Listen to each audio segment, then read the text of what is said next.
7 तारखेला संध्याकाळी समाज माध्यमावरती एक व्हिडिओ आलेला होता आणि त्याच्यामध्ये एका मुस्लिम व्यक्तीला एक तृतीयपंथी व्यक्ती आक्षेपार्ह काहीतरी खाऊ घालत आहे अशा प्रकारचा तो व्हिडिओ होता आणि काही आक्षेपार्ह वक्तव्य सुद्धा होती.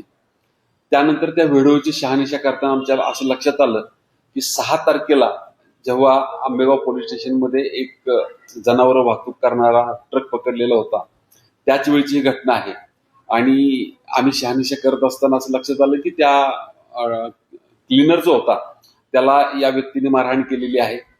त्यानंतर या सगळ्या गोष्टींची खातरजमा करून आम्ही पोलिसातर्फेच एक फिर्याद दिलेली आहे आणि त्याच्यामध्ये 4 व्यक्तींच्या विरोधामध्ये गुन्हा सुद्धा दाखल केलेला आहे. त्यामध्ये 2 व्यक्तींना आम्ही अटक केलेली आहे, बिपाशा आणि हेमंत गायकवाड.